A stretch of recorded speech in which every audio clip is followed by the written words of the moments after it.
veja agora no lance total. Depois de tomar 4 gols, o goleiro do Flamengo, Paulo Vitor, admite falha. Gramado detonado pode fazer o Engenhão fechar as portas. E mais, com medo do sogrão, Alexandre Pato enrola a namorada. O Flamengo segue despencando no Brasileirão. Com mais uma derrota, agora é o 11º colocado. A última pancada no campeonato foi no último domingo. O rubro-negro foi goleado pelo São Paulo por 4-1 no Morumbi. A derrota caiu nas costas do goleiro Paulo Vitor, que teve uma atuação muito criticada. Ele, inclusive, admitiu ter falhado no segundo gol do tricolor paulista. O primeiro gol é difícil. Quem pôde assistir na TV viu também onde a bola entrou. É complicado. E, claro, as defesas nem contam, né? Quando você acaba tomando 4 gols.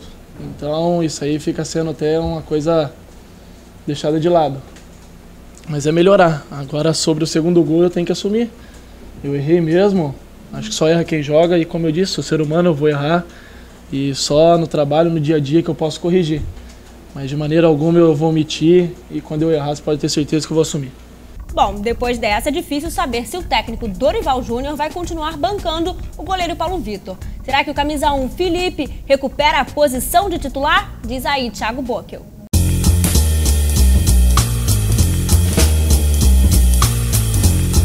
Oi, Bruna. Então, a situação ainda, para mim, continua em aberto no gol do Flamengo, mas não é por causa da partida de ontem que o Paulo Vitor vai perder espaço.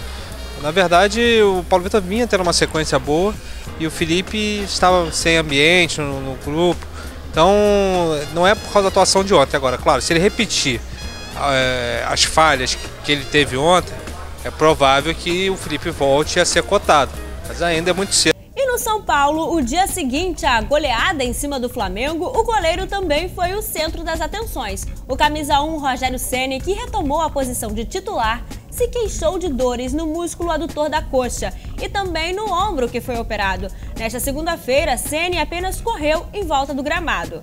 Por outro lado, o recém-contratado Paulo Assunção trabalhou normalmente com o grupo. Após o treino, ele foi apresentado. Contratado junto ao Atlético de Madrid da Espanha, o volante disse que vem para conquistar títulos e que está pronto para jogar. Quando surgiu o nome de São Paulo, não pensei 2 vezes para voltar, ainda mais voltar para o Brasil. Uma equipe, um time tão grande igual São Paulo, que tem boa estrutura, que ganhou muitas coisas aqui, eu não pensei 2 vezes, falei, vou voltar para São Paulo e ser feliz também aqui. O único time carioca a disputar a Sul-Americana, o Botafogo, se prepara para enfrentar o Palmeiras na próxima quarta-feira em São Paulo. Além do torneio internacional, o alvinegro tem vivido uma rotina intensa de jogos por conta das rodadas no meio de semana pelo Campeonato Brasileiro. Com a falta de tempo para treinar, a alternativa é se entrosar de outra forma. Até então a gente não está tendo tempo de treinar, né? Acho que essa é a maior dificuldade que a gente vem encontrando. A base do entrosamento é mesmo conversando, né? Até mesmo fora de campo a gente fala bastante em relação ao posicionamento, né, de cada um. Você não tem muito tempo para treinar, então o jogo faz com que você se entrose. Isso acaba, né, você às vezes não indo bem na partida, no outro jogo você vai bem. Então ali no campo mesmo que a gente tem que tentar arrumar esse entrosamento para que a gente possa se adaptar ao mais rápido possível ao jeito de cada um jogar, para que a gente possa conseguir a vitória. Lógico que é sempre bom você conseguir entrosar ganhando, né? Mas infelizmente nem sempre vai ser assim. E olha só, o Engenhão pode fechar as portas nas próximas 2 semanas. O presidente do Botafogo, Maurício Assunção, solicitou à Federação do Rio de Janeiro e à CBF que o estádio não receba jogos de outras equipes por conta do estado do gramado. O repórter Vinícius Perazini tem outras informações. E o Botafogo pediu a interdição do Engenhão, gramado lá não anda bom, e eu acredito que tenha feito uma escolha certa. Fluminense e Flamengo é difícil, mas vão ter que procurar outro lugar para jogar, se a CBF assim quiser. O Botafogo entrou com ofício na FERJ na CBF, respaldado por um documento do agrônomo Arthur Melo, que cuida do gramado do Engenhão. Ele disse aqui em entrevista exclusiva ao Lancenet que não tem mais condições de, nas próximas 2 semanas, o Engenhão receber os jogos do Flamengo e do Fluminense. Por parte do Fluminense, nossa reportagem aqui apurou, existe um contrato para jogar no Engenhão e o clube ele eu diria que não quer sair do estádio, até por questão mesmo de comodidade, de atuar mais perto da torcida. O Botafogo está fazendo isso baseado em um estudo técnico, então deve levar melhor no caso. E mais uma vez o Palmeiras ficou na bronca com a arbitragem do Brasileirão. Após contestar o lance do pênalti que gerou o primeiro gol do Cruzeiro e a posição ilegal de Borges no segundo gol do time mineiro, o técnico Filipão não quis falar com a imprensa depois do jogo. No retorno a São Paulo na manhã desta segunda, os jogadores não quiseram comentar sobre a arbitragem, mas o gerente de futebol, César Sampaio, adiantou que o clube tomará providências legais na CBF. Quanto à arbitragem, a gente vai tomar as providências, né? O fluxo natural já orientado pela CBF, porém, o problema maior são os pontos, né? Que ficam para trás, e aí, mesmo que possa haver uma punição, né? Um afastamento, enfim. A gente perdeu aí 4 pontos em uma semana num campeonato competitivo como esse e voltamos à zona de rebaixamento. Agora é oficial, o Vasco anunciou a contratação do lateral direito Jonas. O jogador de 25 anos estava no Coritiba. Nesta segunda-feira, ele realizou exames médicos e assinou um contrato com o Cruz Maltino até dezembro de 2015. O Vasco ainda adquiriu 50% dos seus direitos econômicos. Bruno Braz, o Jonas é a contratação que o Vasco tanto precisava?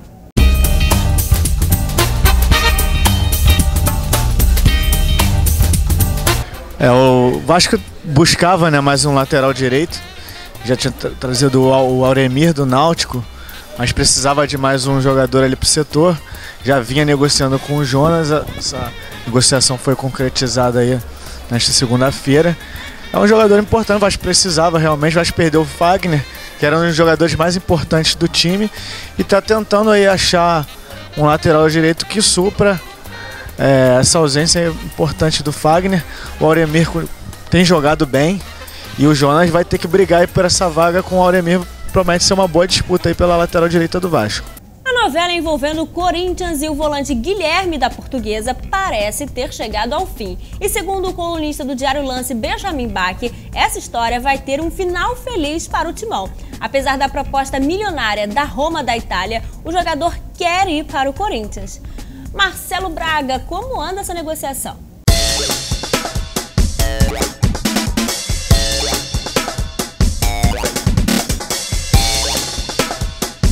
Corinthians e Portuguesa seguem da mesma forma na negociação do volante Guilherme, de 21 anos, desde o início do ano. O Corinthians está atrás desse jogador para ser a peça que falta ali no elenco para o meio de campo, um reserva para o Ralf, que é um jogador que não tem um substituto no elenco desde o início do ano, e as coisas não avançaram. O Corinthians fez uma primeira proposta de 3 milhões de reais por 50% dos direitos do jogador.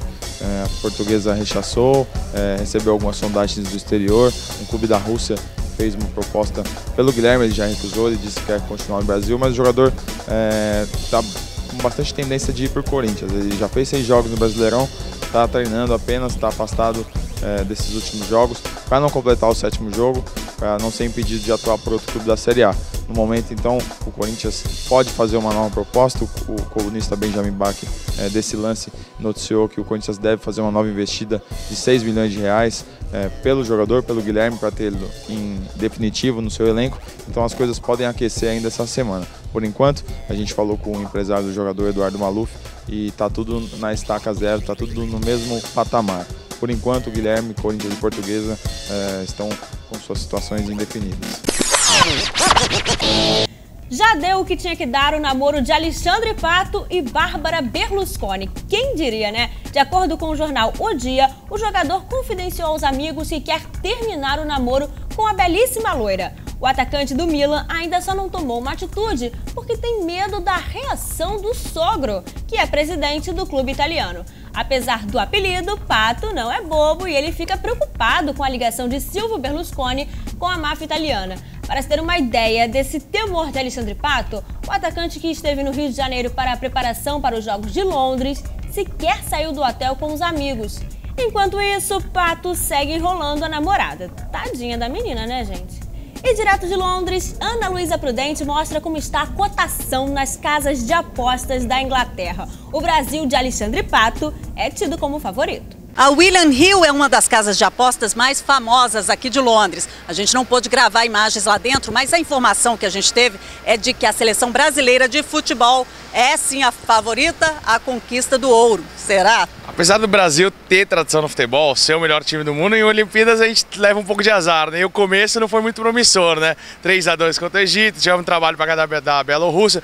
Passada a primeira fase, passa. Vamos ver depois o que acontece. I think when it comes to football, Brazil are always favourites. Sure, I'll support Great Britain, but I mean that's more or less because we're here and it's close to Denmark and everything. I'm not really interested in the Olympics, to be honest. Spain is out. Uruguay is out. So I think the Brazil is favorite for the win the gold medal. Eu tenho que torcer, né, mano? Tô botando muita fé, não. It's exciting to see whether or not Neymar can do good here in Europe. It'll be good to see how good it is. Obviously, I'll be supporting Brazil, but yeah, I'm a liar. Yeah.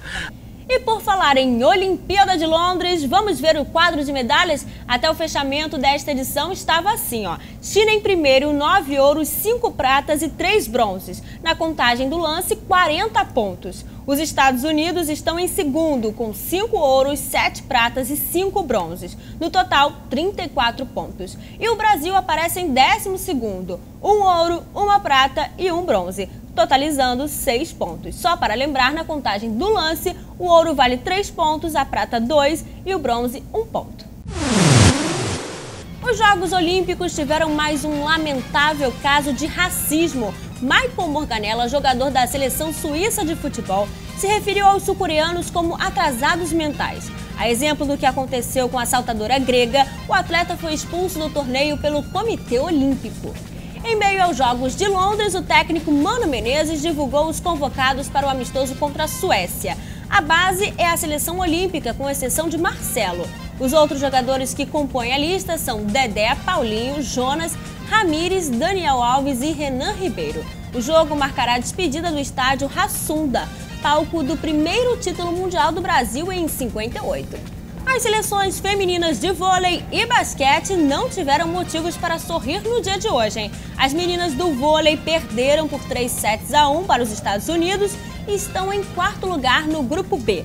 Já a seleção brasileira de basquete sucumbiu ao poder das russas pelo placar de 69-59, somando a 2ª derrota seguida. Quem teve motivos para sorrir foi a dupla de vôlei de praia, Juliana e Larissa, que venceu as alemães por 2-0 e estão perto da classificação. Assim como a seleção feminina de handebol, que ganhou a 2ª seguida contra Luxemburgo por 27-25. E também estão bem próxima das quartas de final dos Jogos Olímpicos.